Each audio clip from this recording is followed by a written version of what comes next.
On vous souhaite la bienvenue à ericlatour.com. Dans quelques instants, on reçoit la présidente de la commission scolaire des Hautes-Rivières, qui sera peut-être la première et la dernière présidente élue au suffrage universel. Pourquoi?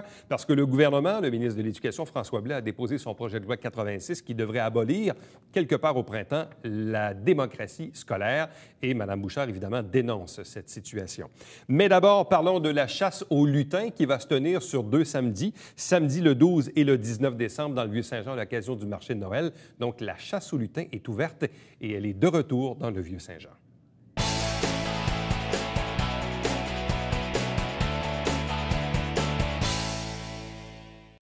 Les lutins sont de retour dans le Vieux-Saint-Jean cette année, les samedis 12 et 19 décembre, entre 11h et 16h. Et ça coïncide également avec le marché de Noël qui est de retour également cette année. Pour en discuter avec nous, Catherine Abel, qui est la directrice générale de la Société de développement du Vieux-Saint-Jean. Bonsoir et bienvenue. Bonsoir.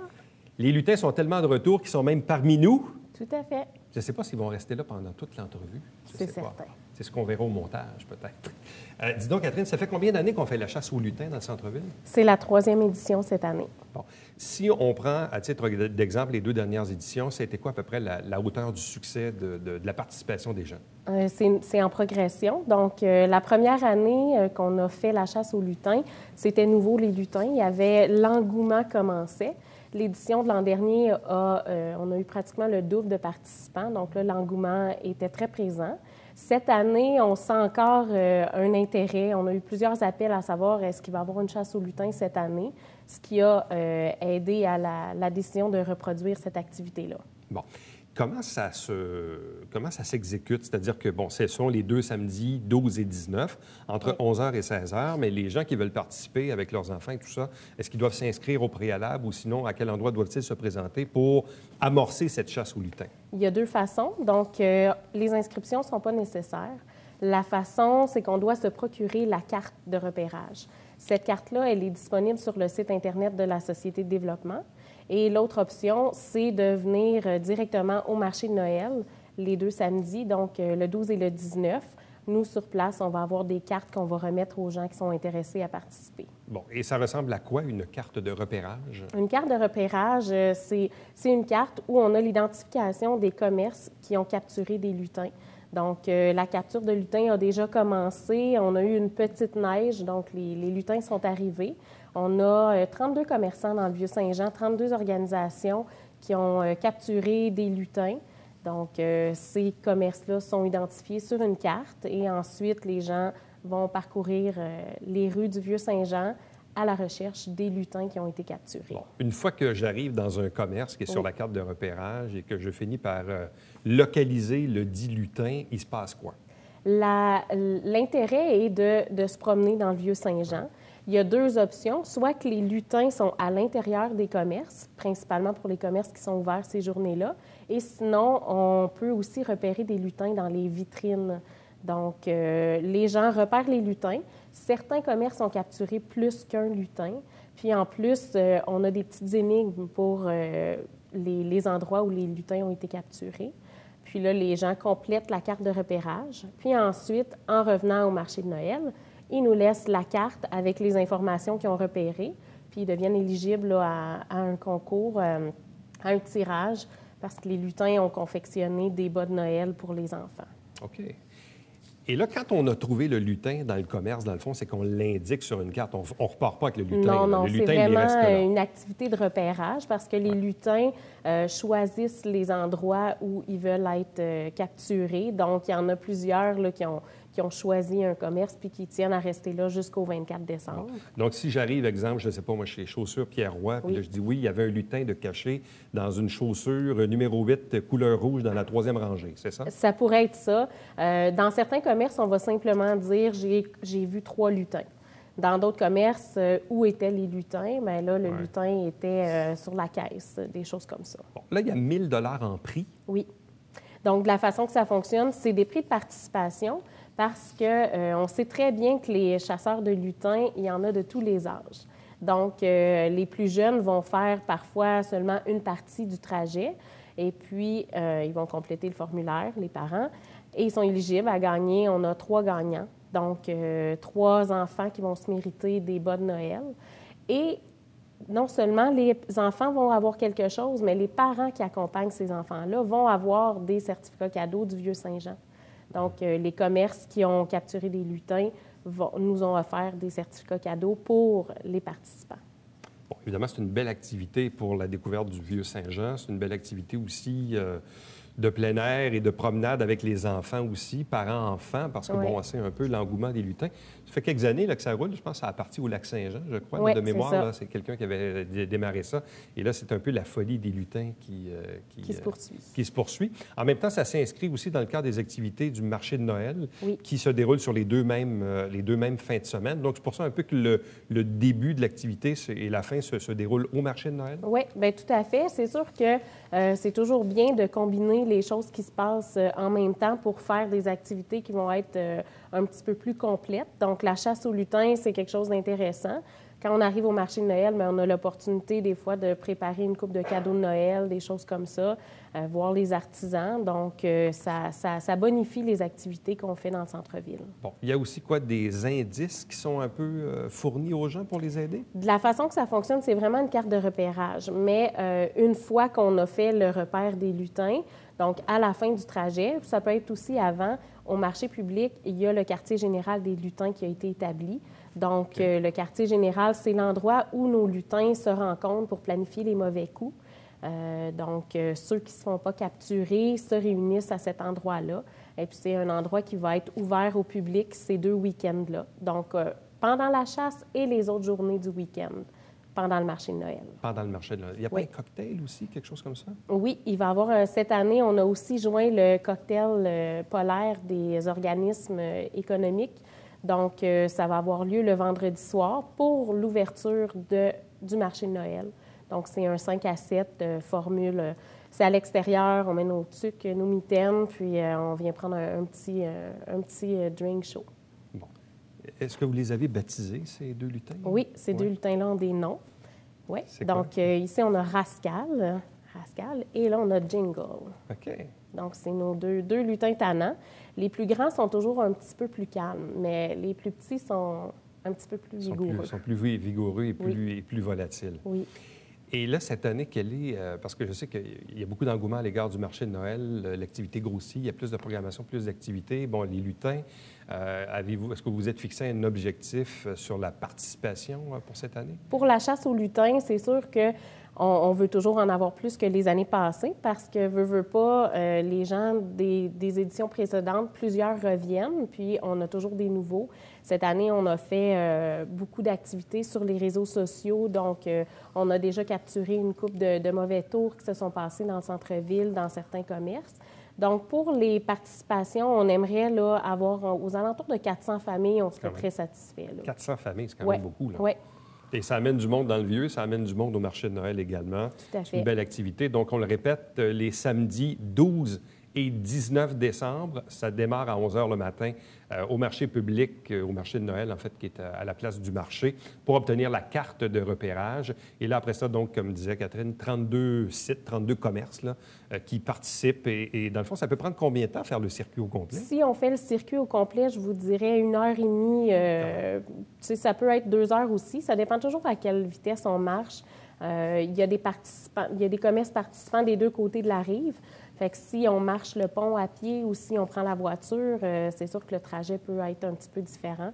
C'est pour ça que c'est pas obligatoire de faire le trajet au complet. C'est vraiment une activité de participation. Donc, les lutins sont de retour cette année dans le Vieux-Saint-Jean. Pour obtenir de l'information, vous avez soit l'adresse Internet de la Société de développement du Vieux-Saint-Jean, qui est vieux-saint-jean.com, ou encore la page Facebook également de la Société de développement, où vous pouvez obtenir des renseignements là-dessus. Catherine, merci beaucoup. Merci. Et bonne chasse aux lutins. Merci beaucoup. Merci.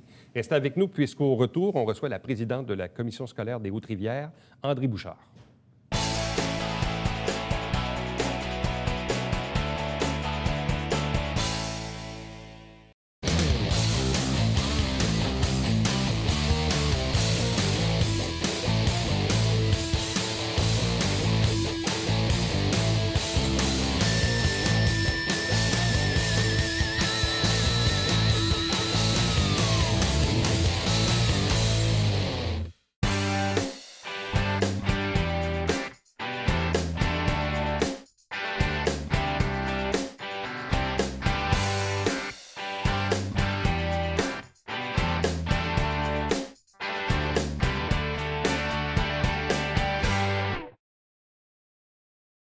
Une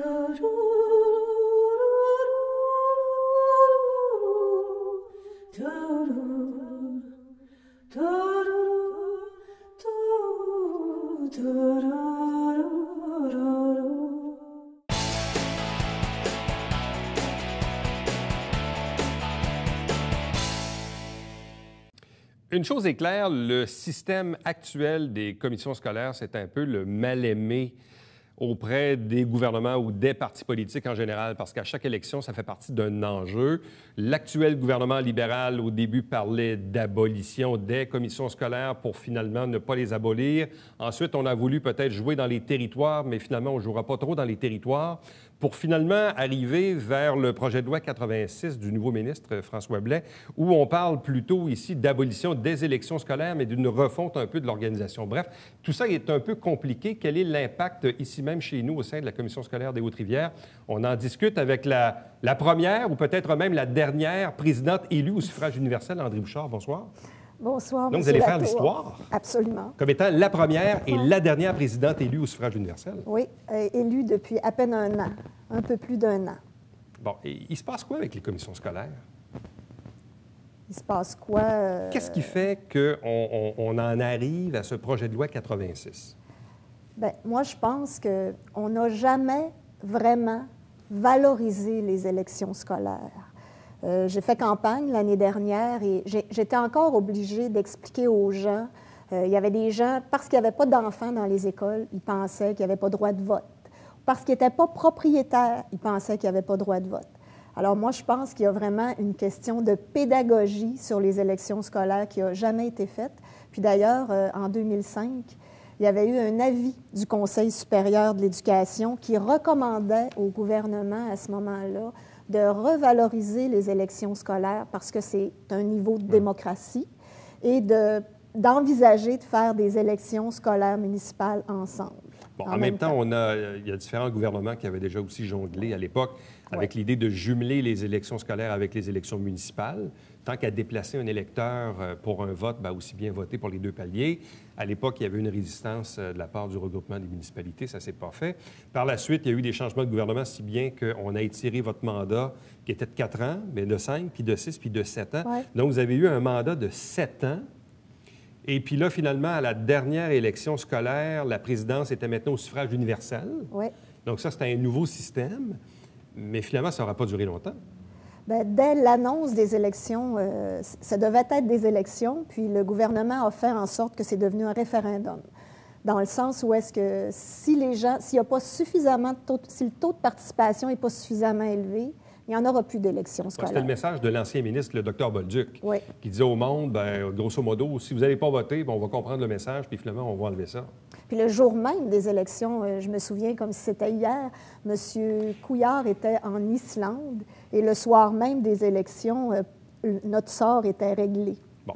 En même temps, je me fais un peu l'avocat du diable, parce que tout ce débat à l'écart de la démocratie scolaire, bon, peut-être c'est vrai qu'on n'a pas valorisé la démocratie scolaire et qu'on ne l'a pas beaucoup aidé, disons. Mais une fois qu'on a dit ça, c'est clair que quand on regarde l'histoire des 30 dernières années, il n'y a jamais eu des taux de participation non plus très, très, très élevés. Autre chose, moi-même, quand je commençais dans le métier comme journaliste, je me questionnais un peu pourquoi les écoles étaient gérées sous un conseil scolaire techniquement élu, quoiqu'il y avait peu d'électeurs, versus un hôpital ou un cégep qui est géré avec un conseil d'administration en recevant quand même des subsides gouvernementaux. Quelle est la différence entre la gestion d'un hôpital, un cégep et d'une commission scolaire? Pourquoi ça prend une démocratie scolaire pour gérer cette affaire-là? Je pense que vous l'avez dit en posant la question. Un cégep ou un hôpital, d'abord, la clientèle d'une commission scolaire, c'est une clientèle captive. Puis pour parler de la commission scolaire des Hautes-Rivières, c'est 23 municipalités, 2 MRC, puis une partie d'une autre. Alors, pour nous, avec un budget de près de 200 millions, ça prend des représentants de la population pour gérer ça, puis de la population locale. Mais en même temps, sur le 200 millions que vous gérez, il y a probablement 80 de la facture où c'est des salaires. Donc, vous avez malheureusement pas beaucoup de marge de manœuvre. Donc, vous avez une marge de manœuvre sur à peu près 20 000, sur à peu près, disons, 20 du 200 millions. C'est exact. Mais ce 20 %-là, il est important parce que c'est le quotidien des écoles, c'est le quotidien des établissements. Alors, c'est toute la répartition des ressources qu'il faut qu'il se fasse de manière équitable sur le territoire. On s'entend qu'on a des très petites écoles qui sont dans des milieux dévitalisés, défavorisés. Oui. Alors, que ce soit un élu qui veille à la répartition équitable, pour nous, ça a toujours été, pour moi, la démocratie, c'est une valeur. Alors, c'était précieux. Bon, en même temps, il y a aussi un enjeu de financement, parce qu'au fil des ans, tout gouvernement confondu, on a souvent pelleté de l'argent dans la cour des commissions scolaires, en fait, où, par obligation, vous étiez obligé, pour maintenir votre niveau de dépenses, de taxer davantage les citoyens. Sauf que, de mémoire, vous me corrigerez, la taxation maximale est de quoi? 35 sous, le 100 $ d'évaluation? Oui, c'est à peu près ça? À peu près toutes les commissions scolaires sont à peu près à côté, aux 35 sous, ou pas loin? Tout. Non? Pas du tout, parce qu'avec le système de péréquation, il y a des commissions scolaires, puis j'en ai entendu parler en fin de semaine, il y en a qui sont à 14 sous, parce que ça Et dépend. Ici, on est à combien? Nous, on est autour de 25 ou 26 sous du 100 $ d'évaluation. Alors, donc, vous auriez la marge de manœuvre pour augmenter ça? Il y a un produit maximal de la taxe qui est dicté par le gouvernement. Puis c'est ce qui est un peu inquiétant actuellement. Le ministre retire le suffrage universel pour les élus, mais il se garde la taxe. Il se garde le pouvoir de taxation. Mais en même temps, je me mets à la place du citoyen. Je comprends que le gouvernement vous a pelleté des problèmes. Je comprends que le gouvernement ne vous a pas aidé dans le fait de faire de la pédagogie sur les élections scolaires, mais je prends mon cas ou d'autres où j'ai vu ma taxation scolaire passer de 250 à 500, puis de passer de 500 à 750 en l'espace de pas grand temps. Donc, c'est sûr que comme payeur de taxes, comme contribuable, quand tu reçois ton compte de taxes, tu te dis, bien, Caroline, comment ça se fait que ça passe de 200 à 750 sur à peu près 10 ans? C'est quand même assez incroyable comme augmentation de taxes scolaires. Moi, je pense que c'est cet exercice-là, l'exercice de retrait de la péréquation par le gouvernement du Parti québécois, de la somme qui avait été attribuée par le ministre Fournier à l'époque. Puis au moment où est-ce que nous, on l'a dénoncé, que le fait que ce seraient les citoyens qui seraient taxés, je pense que c'est là qu'on a signé notre arrêt de mort, parce que le gouvernement ne peut pas supporter qu'il y ait un contre-pouvoir. On a dénoncé, comme depuis 5 ans, Commission scolaire des Hautes-Rivières, on a eu une compression de 21 millions. Puis ça, évidemment, on le dénonce allègrement. Alors, il n'y en aura plus d'élus scolaires. C'est la réponse. Auriez-vous, je comprends, bon, des fois, il faut faire des choix dans la vie, mais si vous tenez à ce point à une forme de démocratie liée à la gestion des écoles, est-ce qu'à la limite, ça n'aurait pas été mieux de confier ça aux municipalités, que ce soit géré par un conseil municipal et que les conseillers municipaux aient davantage, disons, de pouvoir? Ou, À mon avis, non, parce que si on regarde le taux d'administration des commissions scolaires, chez nous, c'est moins de 4 %, puis une municipalité, c'est autour de 15 %. Alors, ça aurait coûté plus cher en bout de course. À mon avis, la démocratie scolaire fait en sorte qu'en bout de ligne, ça coûte moins cher. Actuellement, selon, évidemment, depuis la dernière élection l'an passé, actuellement, le Conseil des commissaires à la Commission scolaire des Hautes-Rivières, ça ressemble à quoi? Il y a une présidente élue au suffrage universel. Et après ça, c'est quoi, là, les commissaires parents, etc.? Là? Il y a 10 commissaires élus qui représentent les 10 circonscriptions électorales. Plus une présidente élue. Plus moi qui étais au suffrage universel. Donc, vous êtes 11 élus. On est 11 élus et 4 commissaires parents qui sont élus par le comité de parents de la commission scolaire. Est-ce qu'ils ont le droit de vote comme les autres? Ils n'ont pas le droit de vote. Et c'est ce que je prétendais. Tant qu'à vouloir changer la gouvernance, on aurait pu commencer, je pense qu'on est élu depuis 1 an, on aurait pu terminer notre mandat pour au moins tester la nouvelle loi, puis accorder le droit de vote aux commissaires parents. Bon. Et là, le projet de loi 86, ça va être quoi la résultante de ça? En quoi ça va changer? Bon, actuellement, vous dites que vous êtes 11 élus plus 4 commissaires parents. Le nouveau système de gouvernance, il va ressembler à quoi? Il va y avoir 6 parents, dont un parent. D'abord, ça va être un conseil scolaire. Ouais. Il va y avoir 6 parents, dont un qui va représenter les parents des élèves handicapés en difficulté d'adaptation et d'apprentissage. Il va y avoir un représentant des municipalités, un représentant du monde de la culture, un représentant santé et saines habitudes de vie, quelqu'un en entreprise, 2 directions d'école, un enseignant, un professionnel. Donc, ça va être 16 personnes. Donc, 16 personnes qui vont tous avoir droit de vote. Oui. Sauf, il va y avoir le directeur général, évidemment, qui va faire partie du conseil scolaire, sans droit de vote. Bon, mais le directeur général va relever de qui dans toute cette organisation-là? Il va relever du conseil scolaire, mais on s'entend que... Qui devra se nommer un président? Oui, qui devra se nommer un président. Ce qui est réfléchi pour le conseil provisoire, c'est que entre le moment... à l'adoption du projet de loi, 15 jours après, les commissaires scolaires ne sont plus là. Puis, il va y avoir un conseil provisoire dont, normalement, le président serait le président du comité de parents ou un membre du comité de parents. Puis, après, conseil provisoire. Puis, après ça, il va y avoir un conseil... Et ce nouveau conseil scolaire se trouverait donc à gérer l'ensemble des activités de la commission scolaire des Hautes-Rivières. Le territoire, lui, reste inchangé. Le territoire, actuellement, reste inchangé. Et les pouvoirs de ce conseil scolaire sont à peu près les mêmes que celui du conseil des commissaires? À peu près, oui. Écoutez, c'est un projet de loi qui a une 60aine de pages, là. Ouais. Alors, je sais qu'il va avoir à évaluer la direction générale et il va avoir à rendre des comptes. Je pense que le ministre s'est réservé le pouvoir de regarder les décisions du conseil scolaire. Et c'est pour ça que vous parlez de centralisation des pouvoirs vers le ministre? Oui, c'est pour ça que je parle de ça. Pourquoi? Bien, parce qu'il va avoir un droit... Actuellement, c'était le conseil des commissaires qui était souverain sur la commission scolaire. Alors, maintenant, le ministre va avoir un droit de regard sur les décisions du conseil scolaire. Et ça, c'est nouveau? C'est très nouveau. Bon. Et tout ceci entrerait en vigueur à quel moment? À partir du moment où le projet de loi est voté, entériné et tout ça, donc à quel moment ça entrerait en force? Ça va entrer en force dès l'adoption, dès que le projet de loi va devenir loi. Et moi, j'envisage ça quelque part au printemps. On espère qu'il y aura des commissions parlementaires après les fêtes parce que...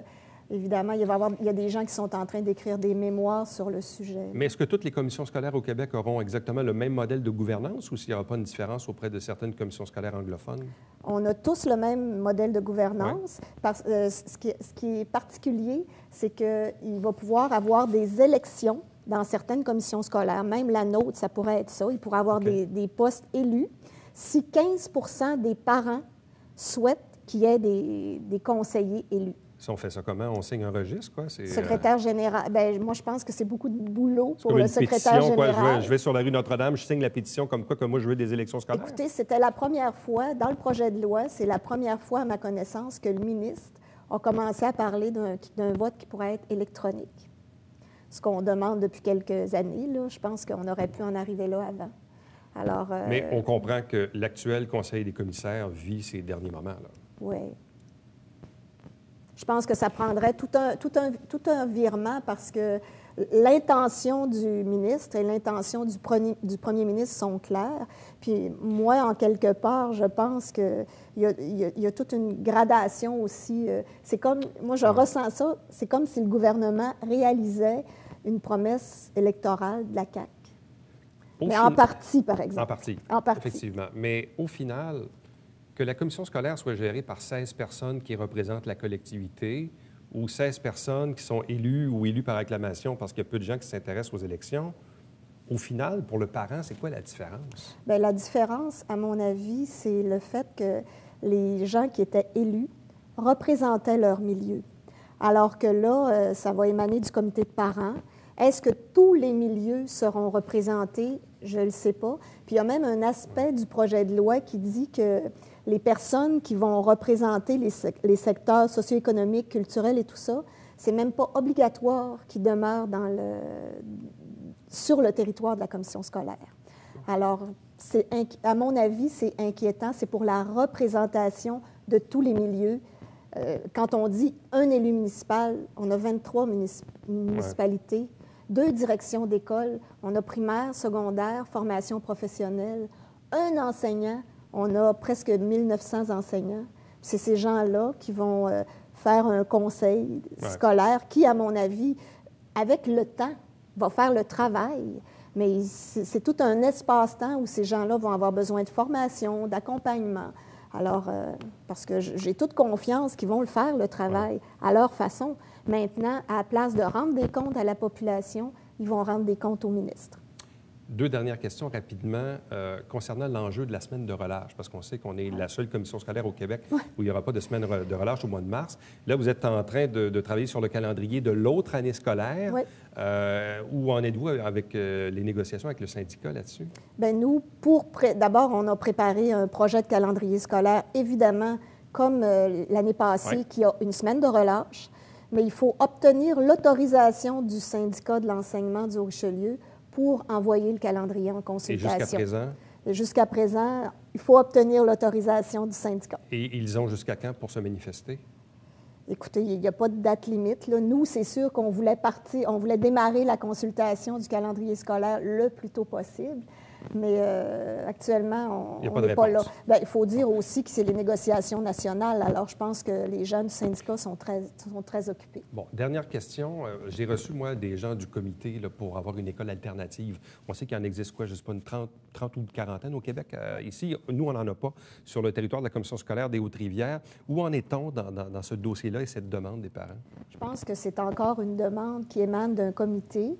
Puis nous, on les a rencontrés. Puis ce qu'on leur a dit, c'est que pour que ce projet-là soit viable, il faut qu'il émane d'un milieu.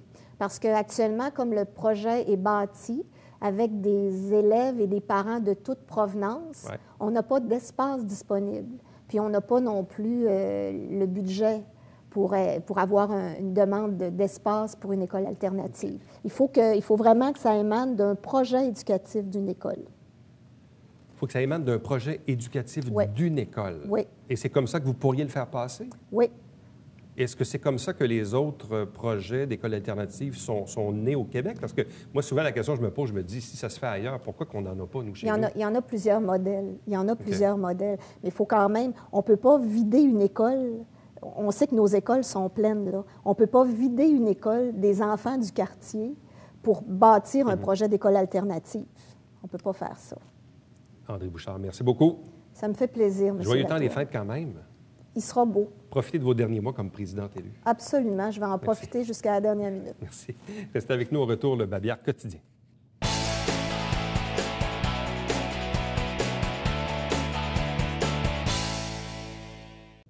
Les travaux à l'entrée nord se poursuivent. Il y a quand même à chaque semaine des changements au niveau de la circulation. Si vous désirez vous tenir à jour, allez sur le site de la ville, sjsr.ca/revitalisation, ou vous allez sur la page facebook.com revitalisation VSJ. Prochain rendez-vous demain. Bye bye.